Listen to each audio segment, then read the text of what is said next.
So this is going to be another movie review. This one's called X, the Man with the X-Ray Eyes, 1963. This is going to be another AIP, Roger Corman, Samuel Z. Arkoff confusion deal. The main character, Dr. James Xavier, or Dr. X, is played by the great Ray Milland. He was also great in The Premature Burial, another Roger Corman flick. He's such an underrated actor. I love this flick. I'm giving this 5 out of 5 stars. Excuse me. Did I say 1 out of 5 stars? I'm used to watching crappy movies. I love this flick. Giving it 5 out of 5 stars. The ending is incredible. Ray Milland is perfect for this role. Almost as good as Vincent Price, although Vincent Price was the preferred actor for this psychological terror flick. I don't know how else to describe it. Great flick. But at the time,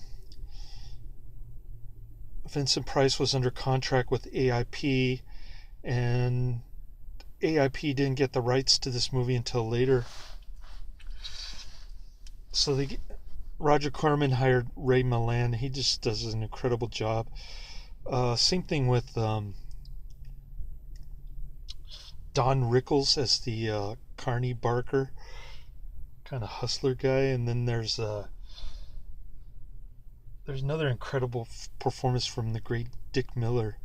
I don't think I've ever hated a Dick Miller movie. Dick Miller plays the heckler guy. So Dr. Xavier, or Dr. X, or whatever his name is, he's developed a serum that helps him have X-ray vision, so he's at a party and he sees nothing but naked people and he gets all excited. The build-up on this one is kind of slow, by the way, and it's a little corny, but the payoff is definitely well worth the wait at the end. And towards the middle of the movie also starts picking up some action. So yeah, it is a little tedious at parts, but the rest of the movie makes up for it. So he's got the serum that helps him be like Superman, see through walls and stuff.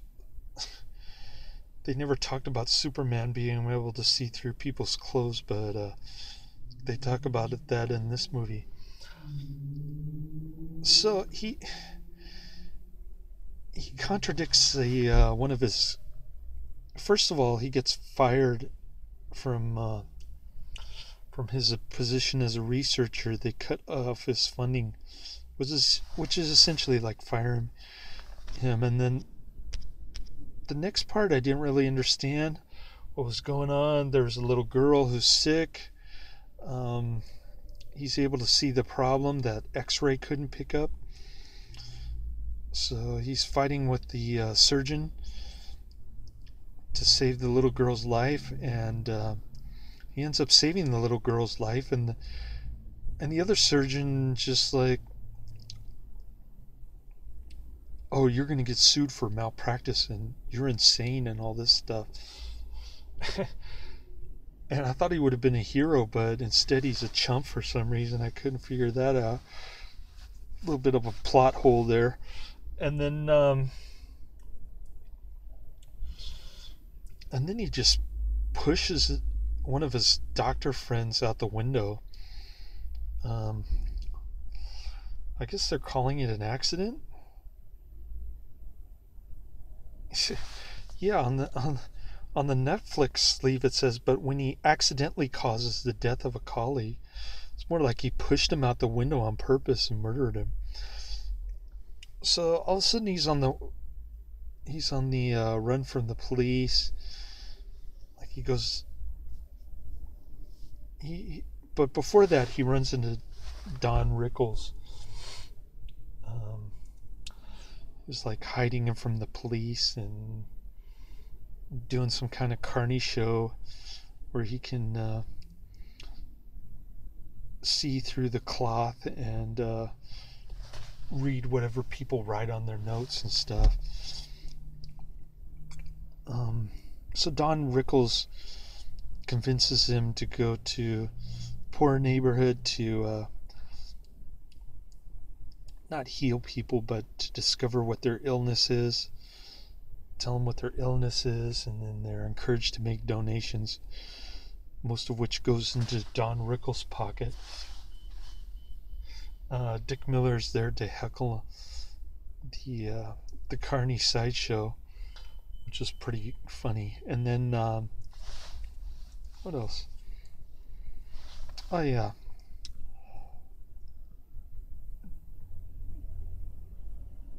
Then he gets in a fight with Don Rickles because his blondie girlfriend is trying to rescue him.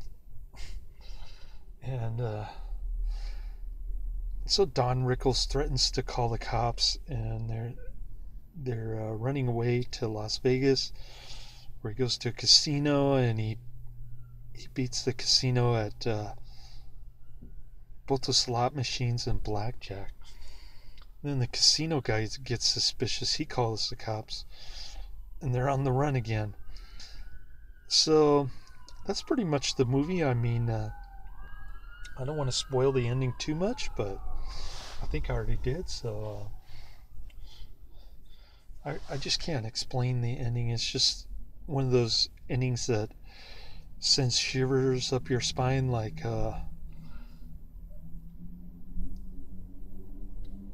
the Roger Corman cowboy movie with Jack Nicholson. It's like that. Then on the bonus features, you got Joe Dante talking about how he saw this on a double bill, which with Dimension 13, which would have been a really cool double bill. Anyways, great flick. I can't speak highly enough about it. It just keeps getting weirder and weirder. Great performances from Ray Milland, John Hoyt. I didn't mention him before. He plays the doctor who is like telling Ray Milland that he's crazy and he's gonna get sued for malpractice. And then there's Don Rickles, I mentioned him. Dick Miller, the great Dick Miller. So good performances all around.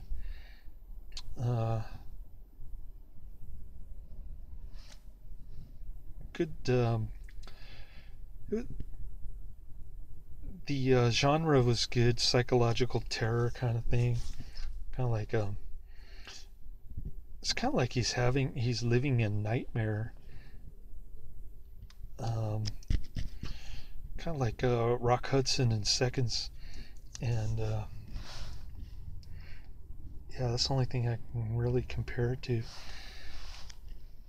Although this one's in color and Seconds was in black and white, so it's a little different. I don't know if I'm making a false analogy there, but that's the only reason I can think of this movie as being psychological terror.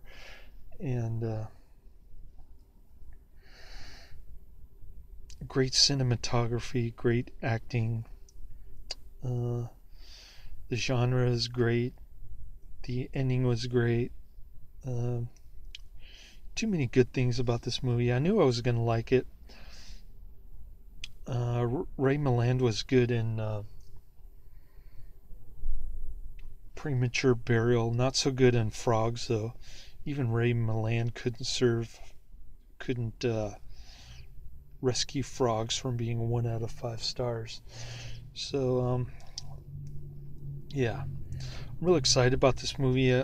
Like I said, I've been watching crap movies for the most part, so finally got a good one. And it's Kino Lorber Studio Classics. And it's got MGM on it, so it's a little confusing. It's got MGM, which I guess bought the rights to AIP, and then Kino Lorber. I don't know how they got their hands on the DVD, but yeah, pretty cool disc. I'm digging it. Definitely highly recommended, so check it out. Laters.